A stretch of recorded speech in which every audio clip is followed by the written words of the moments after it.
Hi, I'm Patrick Scott. Welcome back to PLS 101, American Democracy and Citizenship.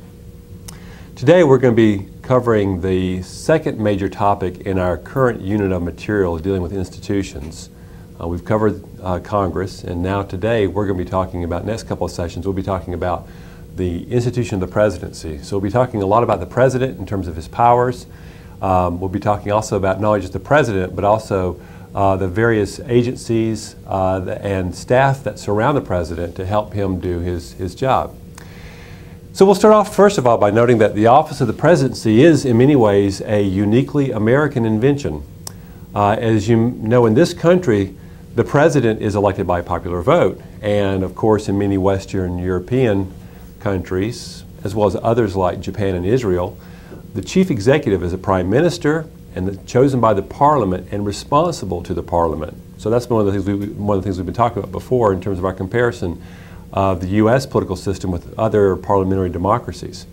Now, because we have a presidential system as opposed to a parliamentary system, we are a bit unique in that the president often has to contend with a legislature that belongs or is controlled by another party. And therefore, in this system, it makes it much more difficult for the president to accomplish his agenda. Even in times when the president and the Congress are of the same party, even then it can be very difficult because I think of Jimmy Carter as an example of that, where it was sometimes difficult for him to work with a democratically controlled Congress in getting his agenda accomplished. But how much more so is it difficult when we have this notion of divided government. That's a term that a lot of political scientists use to talk about our political system, where the Congress is controlled by one party and the president is controlled by another, or belongs to another party. But again, that's often part and parcel of our system of government here in the United States. It's the idea of dispersing political authority. It's the idea of making sure that we want to have lots of voices brought into the equation in terms of making policies and crafting good policies. And of course, again, it's a situation that it's a mechanism that was devised by the founders that was deliberately designed to be inefficient in nature.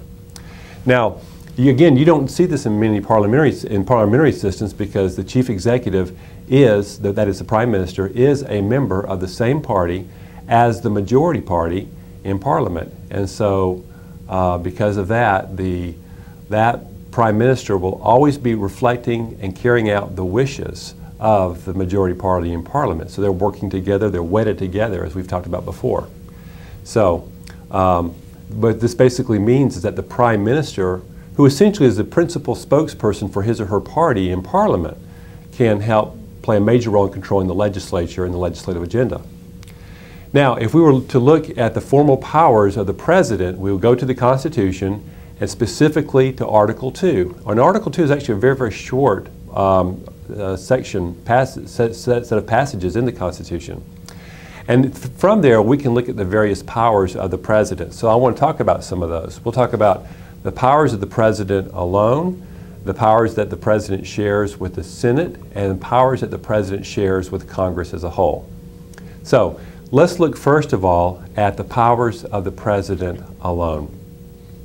One of the first things you may think of when you're looking at the constitutional powers of the president is that the president is commander-in-chief of the armed forces.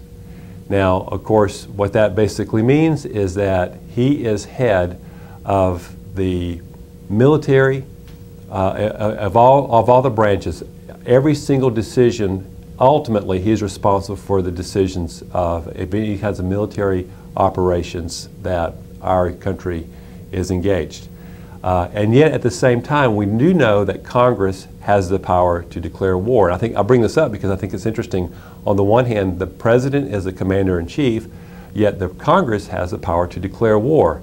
Now, how do you achieve a balance between the two? And sometimes in our history, we have actually seen some conflict between the President trying to assert his prerogatives as Commander-in-Chief, at the same time doing so and engaging in military actions and conflicts without having a formal declaration of war by Congress. Well, the balance here between the two is this, and that is the President is to command the troops once they are committed to battle. But Congress, the way it was written, was to make the decision to wage war to begin with. But anyway, so one of the important powers of the President is Commander-in-Chief of the Armed Forces. Now, other powers that the President has, one of which is to grant pardons for federal offenses. If someone has committed a federal crime, that person theoretically could be pardoned by the President. And interestingly, you'll see some of this that happens often around holidays, around Thanksgiving or Christmas, where you'll see the President's actually giving pardons to individuals. Now, oftentimes, first of all, I should say there is really technically no limit on the number or the timing of presidential pardons, but many presidents, again, have chosen Thanksgiving or Christmas season to grant these pardons.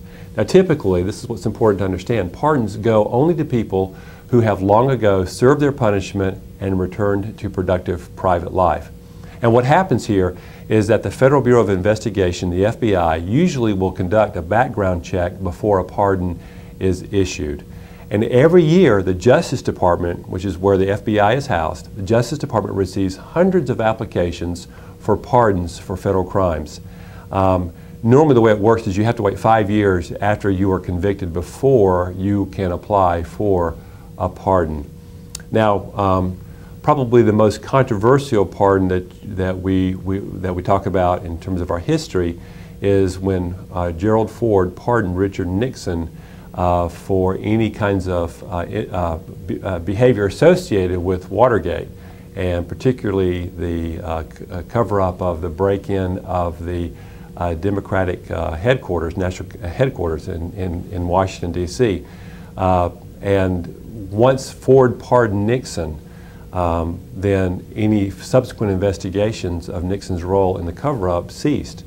A lot of people suggested that that may have been a deal that was created that in return for Nixon selecting Ford as vice president, that Ford would grant a pardon. Again, that's speculative.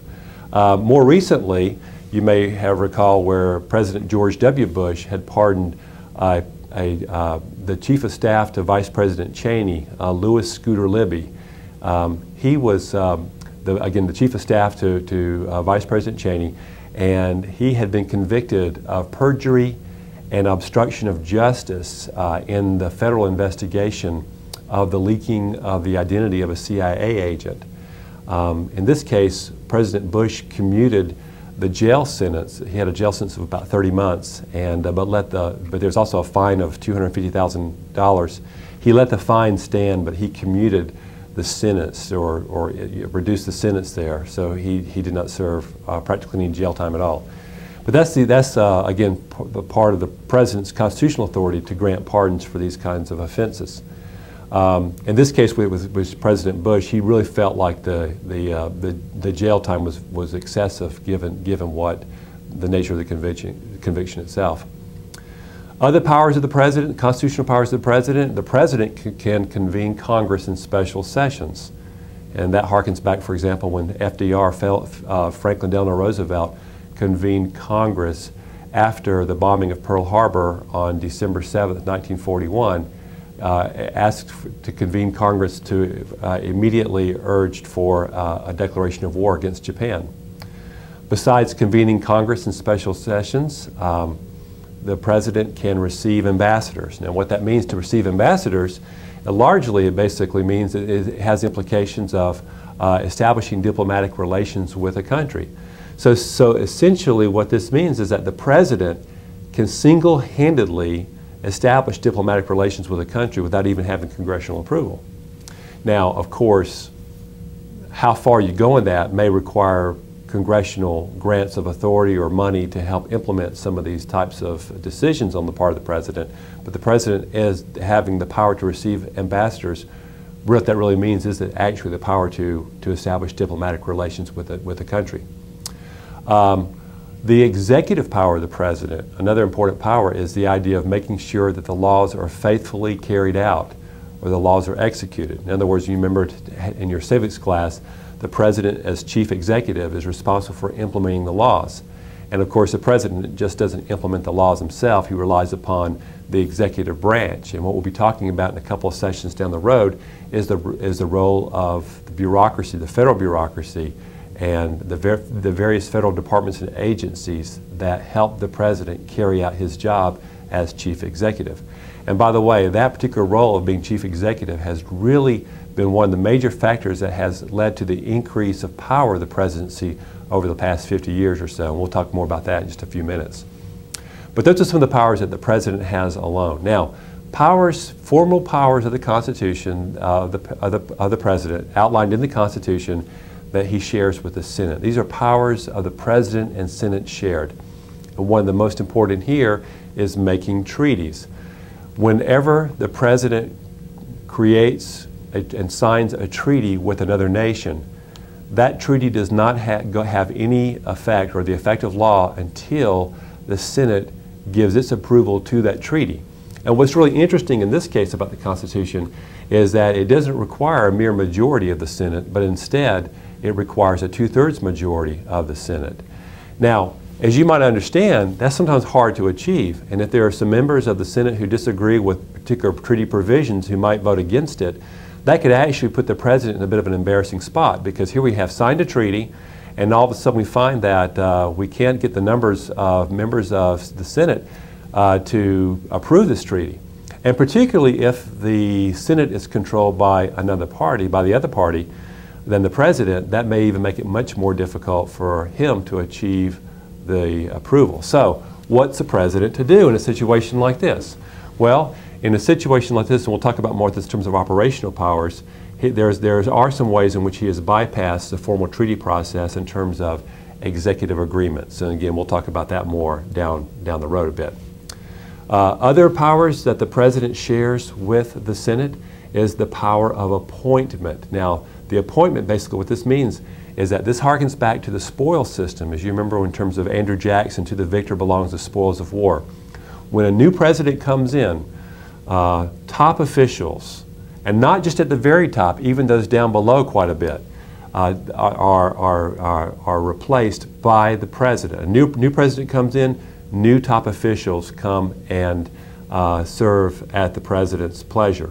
And so basically, the idea behind this is that if, as president, as chief executive, who relies upon federal departments and agencies to carry out his mandate and his policies, he needs to have what I would call his management team, his top management team, who as a group is overseeing all these different federal departments and agencies, to making sure that these departments and agencies are carrying out the president's agenda. So there are technically about 4,000 of these appointments that come into play when we have a presidential transition. Now, it doesn't all include just simply the heads of bureaucracy, but again, people even, not only, for example, the secretaries of defense, the secretaries of state, secretaries of labor, and so forth, but even other positions, lower level positions, such as an undersecretary, a deputy undersecretary, an assistant secretary, a deputy assistant secretary, a confidential assistant to the deputy assistant secretary. You see we're going lower and lower and lower levels of the bureaucracy. They're still top official positions, but still not only at the very, very top, but really even down quite a bit. A lot of officials in each of these departments and agencies require Senate approval, and these are called political appointees.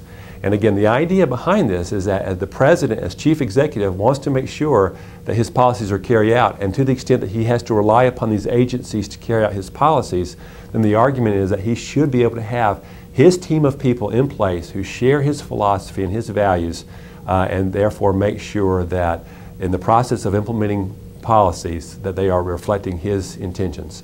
So that's the idea. That's the power of appointment. And but beyond that, beyond the bureaucracy, any diplomats, diplomatic appointments to all the different embassies around the world, and not just the top diplomats, but even lower level diplomats as well, attachés and so forth, require the President's approval and with the advice and consent of the Senate. And certainly even judges and Supreme Court justices, but all federal judges at all different levels, what's called the district level, the circuit level, as well as Supreme Court justices. Whenever there are any vacancies coming up on the federal court system, the President will nominate a person who reflects his judicial philosophies, his political views, but it has to require the advice and consent of the Senate. Most recently, for example, we've been looking at on the news about the appointment of Sonia Sotomayor as an appointment to the Supreme Court. And again, that is not a guaranteed appointment. It requires the advice and consent and essentially the approval of the Senate. I'll also point out here, this is kind of interesting too. In this case here, we talked about before in Congress, the role of standing committees, and one of the most important standing committees is the Senate Judiciary Committee. And the Senate Judiciary Committee is the one that conducts hearings on these nominations for these judicial appointments. And so again, you see this in this case, it's not Congress as a whole, but basically the Senate playing a role in helping to confirm these appointments. So in any case, the point here is that this is a very important power of the President. It's one that is shared with the Senate. In many cases, we're talking about 4,000 positions overall throughout the federal government. Many of these cases, the Senate will give an automatic grant and go along with the President, particularly in terms of diplomatic appointments, because the argument here is that the President ought to have the right to appoint his management team, his diplomats around the world. But again, there are some times when the Senate does not go along with those types of appointments. For example, in terms of the Supreme Court rejected President Reagan's appointment of Robert Bork to the Supreme Court back in the mid-1980s because they disagreed with Judge Bork's interpretation and viewpoints about the Constitution. And I alluded earlier about the idea of a former member of the Senate Armed Services Committee, former Chair John Tower, when President George H.W. Bush wanted to make him Secretary of Defense. And the Senate rejected him because they had some questions about his character. And so because of that, they did not approve that selection. And then that's when President George H.W. Bush went on and selected Vice President Cheney to become Secretary of Defense at that point in time. And then that's how he eventually became Vice President under George W. Bush. So in any case, we see how these appointment powers are very important. In some cases, it's a rubber stamp. In many other cases, it's not a rubber stamp, and the Senate does weigh in very, very heavily on the approval of these appointments. And again, when a new president comes in, these secretaries of defense, state and labor and so forth will go on and leave office. Sometimes they may stay on. Sometimes the president may want to keep someone, and I'll give you a couple of examples of that. When Bill Clinton was elected president, he retained the head of the FDA who was serving under George H.W. Bush. When Barack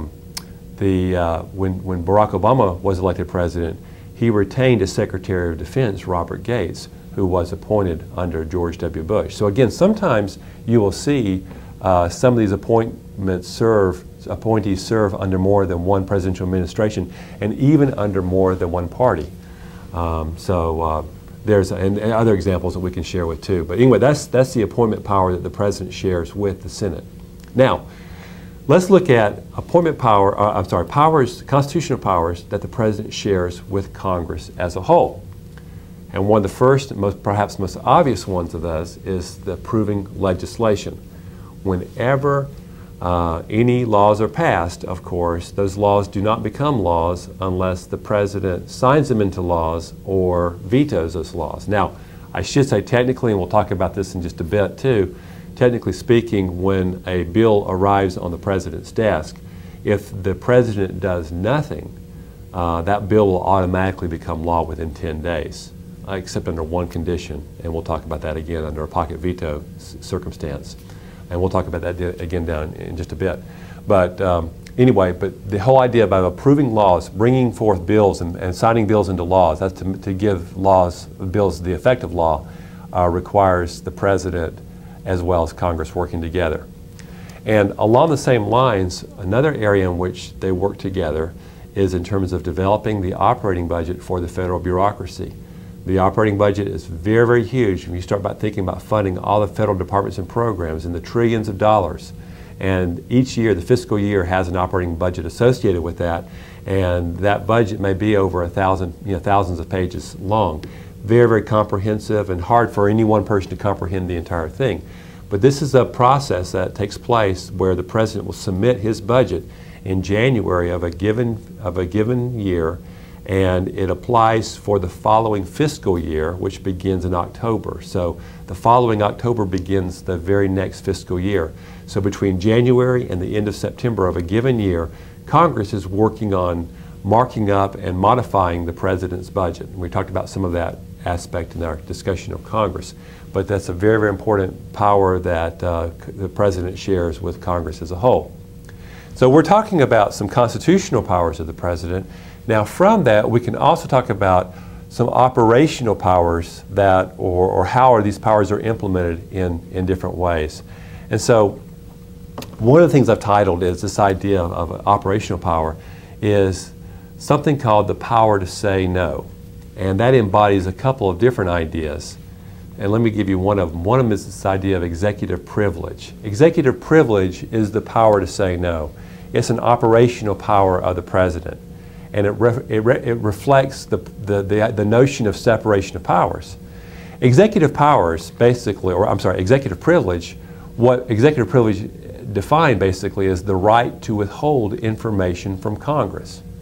Congress may request information from the President, and the President can assert or invoke executive privilege and say, we're not going to provide this information to you. For example, under the term of George W. Bush, he invoked executive privilege one time when Congress wanted to find out, they sought records of Vice President Cheney had a series of meetings with energy officials back during the beginning around the time when George W. Bush was first elected president. And as part of this, the Congress sought records detailing these information from these meetings. They wanted to find out not only who was at these meetings, which energy executives were at these meetings, but also what was being put forth in terms of crafting the Bush administration's energy policies. And President Bush invoked executive privilege in that regard. The White House refused to turn over any of these records over to Congress. Again, we see one of the more famous cases goes back to, again, President Richard Nixon. Richard Nixon invoked executive privilege, or tried to use this during the Watergate investigations. And in fact, this led to a Supreme Court case because the Congress pressed for and filed a brief with a case with the Supreme Court, which agreed to hear this United States versus Nixon. And basically, Nixon tried to invoke executive privilege, withholding information about Watergate to members of Congress. The Supreme Court said in this case a couple of interesting things. On the one hand, in the United States versus Nixon, this famous court case, the Supreme Court affirmed the right of the President to engage in executive privilege, to utilize executive privilege. He had the legitimate right to withhold information for Congress, but that right was not absolute. In this case, the Supreme Court said that if the matter pertained to some type of criminal investigation of the President or the President's officials, then the President was obliged to turn over that information to Congress. And so in this case, the president turned over the information, and immediately turning over that information, this was essentially some of the tapes, some private conversations that the president had with his officials detailing the president's cover-up of the Watergate investigation. And immediately upon turning over that information, the president announced his resignation because President Nixon knew that once the Congress had this information, they would immediately begin proceedings to impeach the president. And to save the institution of the presidency from that embarrassment, the president immediately announced within a matter of days his resignation as president. And once that happened, then that stopped the impeachment move toward impeaching the president.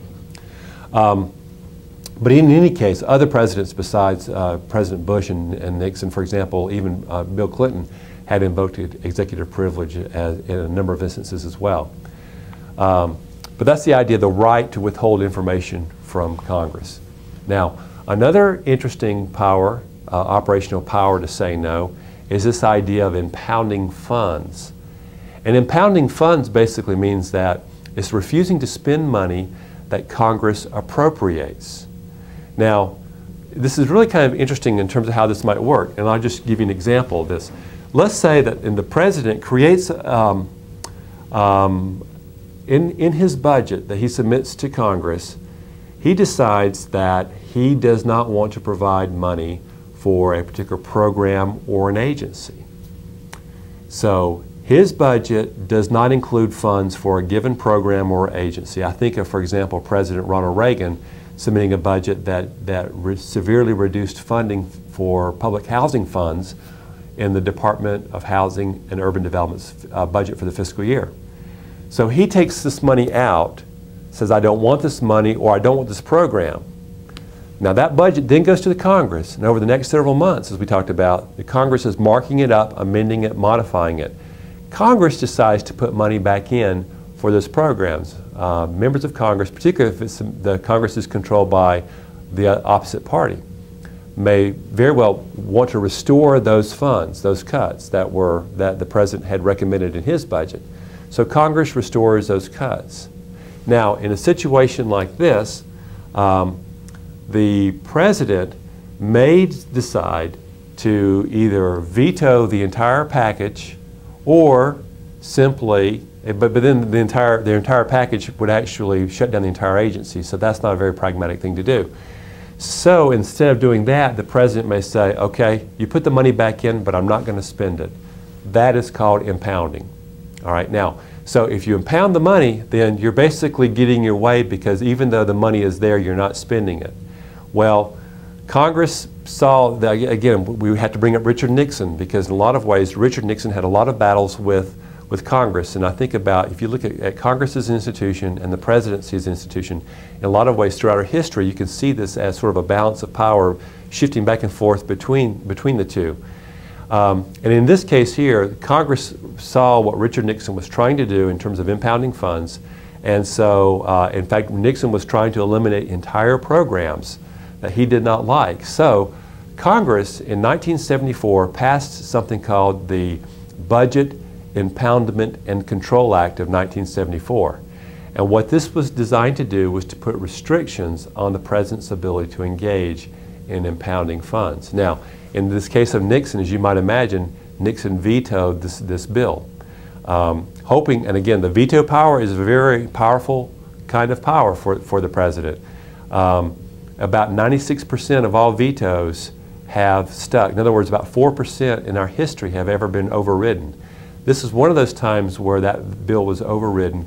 Congress overrode Nixon's veto, and so the Budget Impoundment and Control Act of 1974 became law. Now, what this law basically says here is that the president can impound funds for only up to 45 days. And during that time, Congress has to rescind or withdraw that funding. Or in other words, Congress has to agree with the president of not spending that money. Maybe conditions in the economy have changed or something like that. But unless Congress agrees with the president's decision not to spend money by formally withdrawing those funds, rescinding those funds is a technical term, unless Congress agrees with that, then the president has to spend the money for which it has been appropriated. Okay. Now, again, so that's the power to say no is executive privilege, impounding funds, and then let's talk about two other things, a veto and a pocket veto. Again, when the President doesn't like a bill by Congress, a bill goes to the President, he has 10 days. He can sign the bill into law or he can veto it. If he does nothing, the bill becomes law anyway. Now, if the President vetoes the bill, and it's a very, very powerful, very important power of the President, if he vetoes the bill, a 2/3 vote from both houses, a 2/3 vote is required from both houses is required to override the veto. And again, less than 4% of all vetoes have ever been overridden throughout our history. So the power to veto is a very strong power. The mere threat of a veto, a president could be looking at a bill, Congress is in the process of finalizing a bill. The president could signal his displeasure about certain provisions of the bill and could even just merely hint at vetoing the bill, and sometimes that in itself will force Congress to withdraw certain provisions of that bill before they approve it and before it goes to the President. So even the mere threat of a veto can be a very important power for the President in terms of his influence over the legislative process.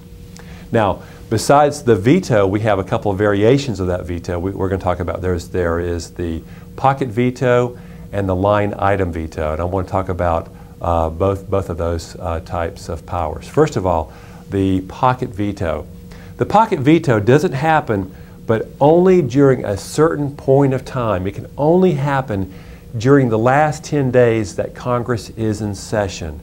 And if you may remember me talking earlier about Congress and congressional sessions, you remember this now. Let me go back to this point. When we have an election, the entire House of Representatives goes up for re-election or election every 2 years, and about 1/3 of the Senate goes up for election or re-election every 2 years because the Senate members serve 6-year terms. So every 2 years we have a congressional session, and that session basically works from January of an odd year through December of the following even year. You remember we'll have elections every even year, in November of every even year. And then that following odd year, we'll have, once the election has been decided, we'll have a new session of Congress that's created. So members of Congress have essentially 2 years to try to get their legislation passed through both houses of Congress. Now, a pocket veto only occurs during the last 10 days of any given congressional session. It will only occur essentially in December, the last 10 days before that congressional session is over.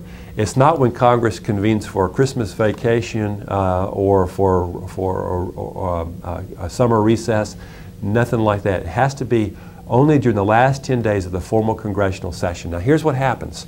Think about this. I'm the President, and it's getting toward the end of the congressional session.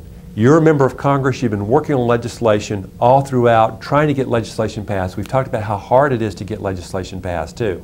Now, what happens here is that maybe during the time when you know the session is about to end, getting late in that term, November or December, Congress is working furiously trying to get legislation finalized to be sent to the President.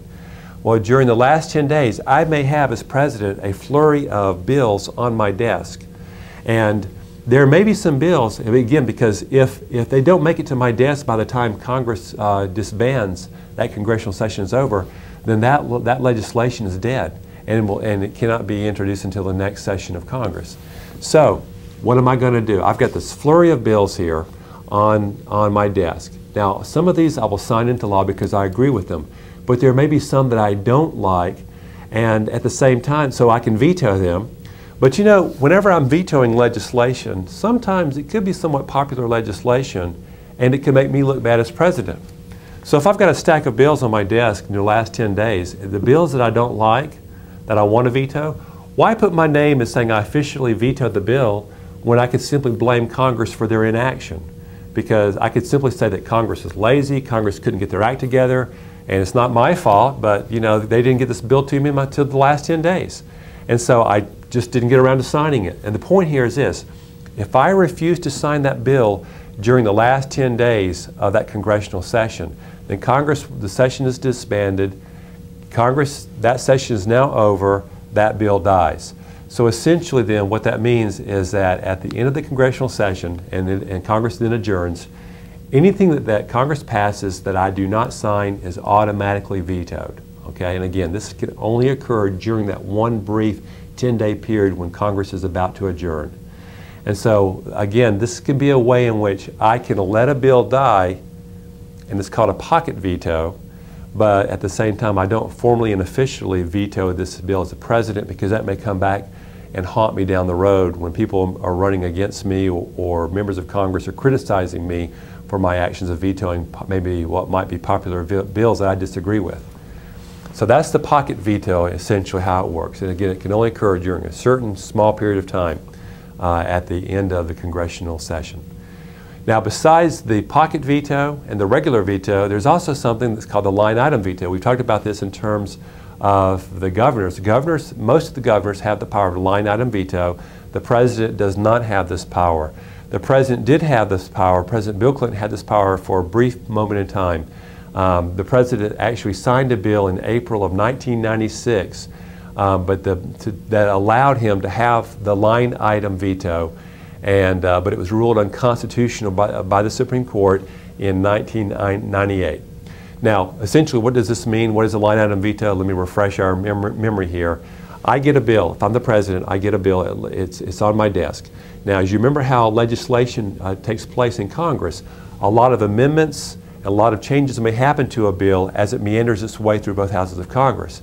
And then the bill that's finally comes to my desk, I may not like certain provisions of it. Now, historically, I had to accept the entire bill or veto the entire bill. The line item veto is a great power for the president, because that would allow me to veto portions of the bill that I don't like, but keep portions that I do like. So portions of the bill that may have certain programs or policies, or may expand certain fundings for certain programs that I don't want to expand that funding for, I can actually line item veto those kinds of provisions out. So that gives me enormous power.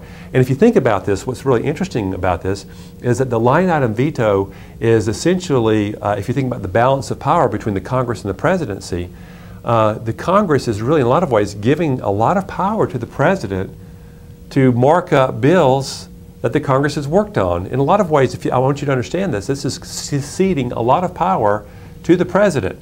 Why in the world would Congress want to give power to the president? That much power to the president? Well, a lot of times this is related to the fact that in terms of our fiscal, throughout our history, back and forth, we've had some times when we've been concerned about balancing our budget, about the runaway deficits, and how that has a bad impact, particularly long-term impact on our economy, because as we have deficits every year, that leads to our long-term national debt. And we'll talk more about this later when we talk about economic policy, but long-term national debt is bad. It's like having a credit card and you're spending more per month than you're actually paying back off on the credit card. Well, over time your balance builds up, and before you know it, over 2 or 3 years, you've got a hefty balance on there. And so now what are you having to do? You're having to pay minimal payments at least on your credit card, and those minimal payments may increase more and more just to pay off that balance. And even interest on that, you're paying a lot just in terms of interest. Well, the same idea applies to our national debt. Again, we'll talk more about this later, but the point here is that by giving the president the line item veto power, maybe that might be a useful way for us to get our fiscal house in order. Congress, again, we talk about Congress loves to spend money in a lot of ways because it helps to bring home the bacon. And that idea of collective irresponsibility, individual responsiveness leads to collective irresponsibility. And so as everyone's bringing home the bacon, helping to get reelected, by pleasing their constituents, in a lot of ways that leads to potentially to deficit spending. So this is a way to kind of correct that imbalance by giving the president the ability to line item veto and eliminate or curtail back some of those programs that Congress has approved. Now, what's interesting about this is that the president got that power for the first time for a brief moment in time. President Clinton had that power, but it was immediately challenged in the courts, and the Supreme Court ruled it unconstitutional in 1998. Basically, the Supreme Court said this, is that if the president has the power to engage in the line item, what that is tantamount to is it violates the separation of powers, because Congress has the power to the legislative power, and basically what the Supreme Court said is that this was an unconstitutional delegation of power, particularly legislative authority, from Congress to the president. And thereby that violated the principle of separation of powers. The Congress is basically giving the president the ability to make laws. The president does not make laws, but when the president's engaging in line item veto, in essence, he is actually crafting new legislation. That was the reasoning of the Supreme Court. And if the president is crafting new legislation, that means that the president is engaging in legislative powers. Well, that violates this idea of separation of powers, because crafting legislation is really within the province of the Congress. So that's why the Supreme Court ruled the line item veto unconstitutional. Now, although the president does not have this power, and that power is taken away, practically every governor does have this power, because of the requirement for the states to balance their budgets. But now, without this power, members of Congress, and here's what they did when President George H.W. Bush was in office. When the president does not have the line item veto, members of Congress could put in these amendments, these provisions, what they call riders, that the president does not like. And the point here is that then this was a way, for example, if you know that there's a very, very important bill, let's say reauthorizing funding for the Department of Defense, is the president going to veto that entire Department of Defense authorization bill just because of the fact that there are some provisions that he doesn't like? And so members of Congress realized that this was a way for them to put in unrelated amendments, that is, unrelated riders, attached to the bill, and force the president to approve the things that he did not like, because they knew he wasn't going to veto that entire defense authorization bill. So in a lot of ways then what the president would do was he would approve and sign into law these bills authorizing the continued funding for, again, like for example, the Defense Department, knowing at the same time, holding his nose because there are a lot of amendments or riders that he disagreed with. The line item veto would have given him the ability to eliminate those things he didn't like. But now we're back to the way it used to be, and that is now when a bill is submitted to the president, if the president does not like provisions of it, he has to make a decision. Will he vote for the bill with those bad things that he doesn't like, warts and all, or will he veto the entire bill? So that puts the president in a bit of a precarious position. Now, the question I would ask you if you were having a live class right now is that, do you think that the line item veto is a good idea? Should the president have the power like the governors do? I mean, on the one hand, think about the advantages versus disadvantages. It helps to control spending, right? That'd be one of the advantages. But on the other hand, it does tilt the balance of power away from Congress to the president. It does give the president an upper hand in a lot of ways. Now, a lot of times you might be wondering, and a lot of students will have this immediate question, and that is, when the president did have the line item veto, did Congress have any recourse? And the answer is yes. The way it was crafted is that Congress could vote, if the president, for example, took out certain provisions with a line item veto, that would go back to the Congress, and the Congress, if it wanted to, could with a simple majority reinstate those items that the president cut. Okay, so the president line item vetoes them, goes back to Congress, simple majority says restore the cuts. All right, then it bounces back like a ping pong ball back to the president. This time, if the president again vetoes those cuts, he says, okay, you restored them, I'm cutting them back out again. All right, then it goes back like a ping pong ball back to the Congress, and this time Congress has to pass it by a 2/3 majority, like your regular veto overrides, in order to restore those cuts. So it's kind of a little bit of a ping pong ball that goes back and forth between Congress and the President in terms of restoring the cuts if the President insists on keeping those items out of that bill. Okay, but that way it was designed to help ensure that Congress retained some measure of control over these spending items. All right, so it didn't give, again, just because the President cut this out or cut that out, it was a done deal. It gave Congress a voice to say, no, we want to restore these cuts. Now, more recently, and I should point this out too, presidents have begun, because they don't have the line item veto, they've begun to use something called signing statements as a way to kind of assert their prerogative about legislation, as they're signing legislation into law. Or bills into law.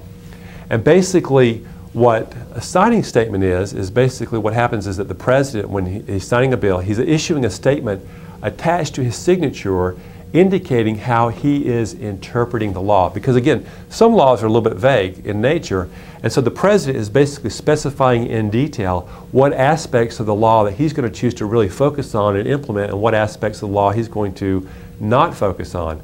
And so in a lot of ways, I want you to think about this. These signing statements, in some respects, can be an indirect form of a line item veto.